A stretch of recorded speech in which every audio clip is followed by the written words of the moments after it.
નમસ્કાર। તો મિત્રો તારીખ 21/2/2025 ના સોના અને ચાંદીના બજાર ભાવ શું રહ્યા આ વિડીયોમાં આપણે સંપૂર્ણ માહિતી જોશું, તેમજ ડોલર સામે રૂપિયાની સ્થિતિ શું છે તે વિશેની પણ વાત કરીશું। તો વિડીયોને છેલ્લે સુધી જોવા વિનંતી। તો મિત્રો ખાસ કરીને આજે બજાર ભાવ જોઈએ તો ચાંદી 1 ગ્રામ 100 રૂપિયા 50 પૈસા, 8 ગ્રામ ચાંદીનો ભાવ 804 રૂપિયા, 10 ગ્રામ ચાંદીનો ભાવ 1050 રૂપિયા અને ખાસ કરીને આજે 100 ગ્રામ ચાંદી 10,050 રૂપિયા અને 1 કિલો ચાંદીનો ભાવ આજે ખાસ કરીને 1,05,000 રૂપિયા સુધી રહ્યો હતો। તો મિત્રો છેલ્લા 4-5 દિવસથી ચાંદીની બજારમાં કોઈ પણ પ્રકારની વધઘટ જોવા મળી રહી નથી, ભાવ એકંદરે સ્થિર જોવા મળી રહ્યા છે। જ્યારે વાત કરીએ આજના 22 કે સોનાના ભાવ વિશે, તો 22 કે સોનું આજે 8,070 રૂપિયા 1 ગ્રામનો ભાવ, જ્યારે 8 ગ્રામનો ભાવ 64,560 રૂપિયા, 10 ગ્રામ સોનું 80,700 અને 100 ગ્રામ સોનું 8,07,000 રૂપિયા સુધી ભાવ રહ્યા। તો 22 કે સોનાના 100 ગ્રામના ભાવમાં 3,500 રૂપિયાનો વધારો જોવા મળ્યો, જ્યારે 24 કે સોનાના આજના ભાવ જોઈએ તો 1 ગ્રામનો ભાવ આજે 8,804 રૂપિયા, જ્યારે 8 ગ્રામ સોનાનો ભાવ 70,432 રૂપિયા, 10 ગ્રામ સોનું 88,040 અને 100 ગ્રામ સોનું 8,80,400 રૂપિયા સુધી બજાર રહી।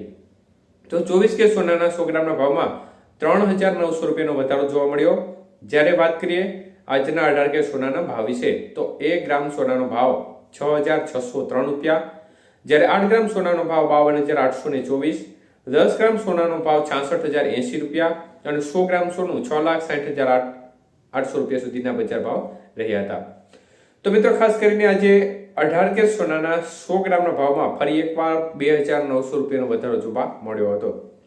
તો છેલ્લા 4-5 દિવસથી બજારમાં એક ધારી બૂસ્ટઅપ જોવા મળી રહી છે અને હવે જે અમેરિકાનો વિવાદ છે તે લગભગ ઘણા ખરા દેશો સાથે જોવા મળી રહ્યો છે। ટેરિફ રેટને લઈને અમેરિકા અને ભારતનો વિવાદ પણ ધીમે ધીમે વધી રહ્યો છે અને સાથે સાથે અમેરિકા અને ચીનનો વિવાદ પણ આગામી સમયમાં જોવા મળ્યો હતો તે પ્રકારે હજી પણ યથાવત જોવા મળી રહ્યો છે। અને જ્યારથી અમેરિકામાં નવી સરકારનું નિર્માણ થયું છે, ડોનાલ્ડ ટ્રમ્પ છે તે ફરીથી સત્તામાં આવ્યા છે, ત્યારથી નવા નિર્ણયો લઈ રહ્યા છે, નવા ટેરિફ રેટ લગાડી રહ્યા છે અને જે દેશ જેવડો ટેરિફ રેટ લગાડતા હોય તેની સામે તે પણ એવી કડક કાર્યવાહી કરી રહ્યા છે, જેની પરિણામે સોનાની બજારમાં એક પ્રકારે જોરદાર કરંટ જોવા મળી રહ્યો છે। રોકાણકારોમાં અત્યારે ખાસ કરીને ડરનો માહોલ જોવા મળી રહ્યો છે, જેને પરિણામે જે શેર બજાર ધારકો છે તેમાં પણ ખાસ કરીને મોટું નુકસાન શેર બજાર ધારકોને થયું છે અને તે લોકો અત્યારે સોનામાં એક પ્રકારે ઇન્ટરેસ્ટ દાખવી રહ્યા છે, જેને પરિણામે સોનાની બજાર છે તે દિવસે ને દિવસે વધી રહી છે અને આ જ મુખ્ય કારણ છે સોનાની બજાર વધવા પાછળનું। તો મિત્રો ડોલર સામે રૂપિયાની સ્થિતિ જોવા જઈએ તો આજે સામાન્ય મજબૂતી સાથે ડોલર સામે રૂપિયો 86 રૂપિયા અને 67 પૈસા નજીક બંધ રહ્યો હતો। આભાર।